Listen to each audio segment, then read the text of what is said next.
যারা French fry খেতে ভালোবাসে আমার আজকের এই রেসিপিটা তাদের ভালো লাগবে। এই রেসিপিটা হচ্ছে কুরকুরে আলুর স্ন্যাক্স। সবসময় কিন্তু ফ্রেঞ্চ ফ্রাই খেতে ভালো লাগে না, কিন্তু তার বিকল্প হিসাবে আপনারা যদি আলুর স্ন্যাক্সটা করে রাখেন তাহলে কিন্তু এটা খেতে খুবই ভালো লাগবে, আর 2-1 দিন পর্যন্ত এটা খুব সহজে রাখা যায়। তাহলে চলুন রেসিপিটা শুরু করি। এই কুরকুরে আলুর স্ন্যাক্স বানানোর জন্য এখানে আমি আলু নিয়ে নিয়েছি। আমি কিন্তু আলুগুলো একটু ছোটো সাইজের নিয়েছি, আপনারা চাইলে বড় আলু দিয়েও করতে পারেন। আমি 5-6টার মতো আলু ছুলে তারপরে পরিষ্কার করে নিয়েছি। এবার আলুগুলোকে আমি পিস করে কেটে নেব। দেখুন আমি কীভাবে কাটছি, আপনারা ঠিক কীভাবে কেটে নেবেন। মাঝখান থেকে আমি একটা পিস করে নিলাম, তারপর এখান থেকে আমি 3টা পিস করে নেব। আপনাদের যদি বড় আলু হয় আপনারা সেভাবে পিসগুলো করে নেবেন। অনেকটা ফ্রেঞ্চ ফ্রাই খেতে গেলে আমরা যেভাবে আলুটা কাটি ঠিক সেভাবেই কেটে নেব। এই আলুগুলো কিন্তু খুব বেশি একটা চিকন হবে না, অথবা খুব বেশি একটা মোটাও হবে না। এটা বুঝে আপনাদের এই আলুগুলোকে কেটে নিতে হবে। আমি প্রত্যেকটা আলু এভাবে কেটে নিয়েছি, আপনাদের একটু ক্লোজ করে দেখাই। ঠিক এইভাবে আপনারা আলুগুলো কেটে নেবেন। এবার এগুলোকে আমি জলে কতক্ষণ ভিজিয়ে রেখেছি যাতে আলুর উপরে যে স্টার্চটা আছে সেটা নষ্ট হয়ে যায়। আর কড়াইতে ফুটন্ত গরম জল বসিয়ে দিয়েছি। জলটা যখন খুব ভালোভাবে ফুটেও আসবে তখন এখানে আমি আলুগুলো দিয়ে দেব, আর স্বাদ মতো লবণটা দিয়ে দেব। লবণটা একটু বুঝে দেবেন। দেখেন আলুটা কিন্তু 80% মতো বয়েল হয়েছে। এবার এটাকে আমি ঝাঁঝরিতে নামিয়ে নিয়েছি। যখন আলুটা একটু ঠান্ডা হয়ে আসবে এখানে আমি চাট মশলা 1 চা চামচ ছড়িয়ে দিলাম। আপনাদের হাতের কাছে যদি চাট মশলা না থাকে সেই ক্ষেত্রে আপনারা চটপটির মশলাটাও কিন্তু এখানে দিতে পারেন। আর আলুতে কিন্তু লবণটা আগেই দেওয়া ছিল, এই জন্য আমি লবণটা নতুন করে অ্যাড করিনি। একটা মিক্সিং বলে এখানে একটা ব্যাটার বানিয়ে নেব। নিয়ে নিলাম 1 কাপের মতো ময়দা, আপনারা চাইলে আটাও নিতে পারেন। স্বাদ মতো লবণ, 1/2 চা চামচের মতো শুকনো মরিচের গুঁড়া, আর এখানে দিয়ে দিব 1 চা চামচ চাট মশলা। এই চাট মশলাটার কারণে কিন্তু এই আলুর স্ন্যাক্সটা খেতে খুবই ভালো লাগবে।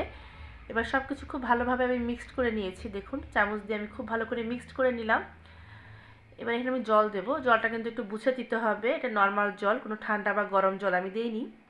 জলটা দিয়ে এই ব্যাটারটা খুব ঘন করে আমি একটা ব্যাটার করে নেব। প্রথমে কিন্তু জল ঢেলে দিবেন না, অল্প অল্প করে জল মিশাবেন, আর দেখবেন একটা ঘন ব্যাটার যেন হয়।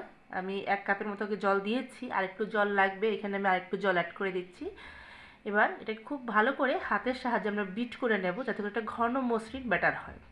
দেখুন আমি ব্যাটারটা হাত দিয়ে আপনাদের তুলে দেখাচ্ছি। ঠিক এরকম একটা ঘন ব্যাটার আমাদের প্রয়োজন। ব্যাটারটা কিন্তু কোনোভাবে পাতলা করবেন না, তাহলে কিন্তু আলুর স্ন্যাক্সটা ভালো হবে না। এখানে আমি আরেকটা বাটিতে ময়দা নিয়ে নিয়েছি, ময়দা আমি কিছু মিক্সড করিনি। এবার ওই আলুর যে পিসগুলো আমরা মশলা মাখিয়ে রেখেছিলাম সেগুলো আমরা এই ময়দার ব্যাটারে খুব ভালোভাবে কোট করে নেব। দেখুন ব্যাটারটা যেহেতু আমাদের ঘন হয়েছে, এই আলুর ব্যাটারটার মধ্যে কিন্তু খুব সহজে আলুগুলো কোট করা যাচ্ছে। তারপর আমরা শুকনো ময়দায় দিয়ে এই আলুটাকে কোট করব। 2বার করে কোটিং হবে, অর্থাৎ এই আলুটাকে প্রথমে আপনারা ময়দার ব্যাটারে কোটিং করবেন, তারপর শুকনো ময়দা এভাবে কোটিং করবেন। হাত দিয়ে কিন্তু আলতোভাবে যখন ময়দার সাথে মাখবেন তখন উপরে এরকম চিকেন ফ্রাইয়ের মতো একটা শেপ আকার হবে। এটা কিন্তু হাত দিয়ে চেপে চেপে করতে যাবেন না, তাতে করে এই শেপটা হবে না। আমি আপনাদের দেখিয়ে দিচ্ছি, একটু ক্লোজ করে দেখুন। এভাবে হাত দিয়ে হালকাভাবে আপনারা যদি ঘুরিয়ে নেন কি সুন্দর আলুর উপরে একটা কোটিং পড়ে যাবে। এবার আমরা ভাজতে চলে যাই। কড়াইতে দিয়ে দেবো সাদা তেল, একটু ডিপ ফ্রাই করব তাই তেলটা একটু বেশিই দিয়েছি। আমি এখানে প্রায় 2 কাপের মতো সাদা তেল দিয়ে দিয়েছি। তেলটাকে প্রথমে খুব ভালো করে গরম করে নেব। তেলটা যখন গরম হয়ে যাবে তখন আমরা যে আলুগুলোকে ময়দায় কোটিং করে রেখেছিলাম সেগুলো আমরা এখানে গরম তেলে দিয়ে দেব। দেখুন একটা চিকেন ফ্রাই খাওয়ার সময় যে কোটিংটা পড়ে ঠিক কিন্তু সেরকমই কোটিংটা হয়েছে।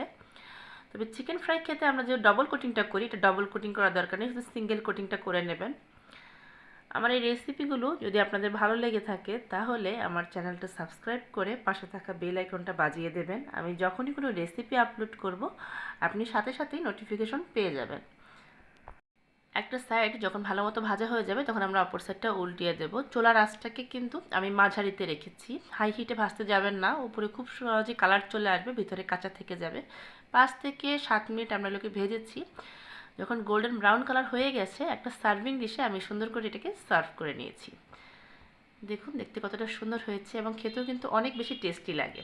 আশা করি রেসিপিটি ভালো লেগেছে। আবার ফিরবো একটি নতুন রেসিপি নিয়ে, সেই পর্যন্ত সবাই ভালো থাকবেন।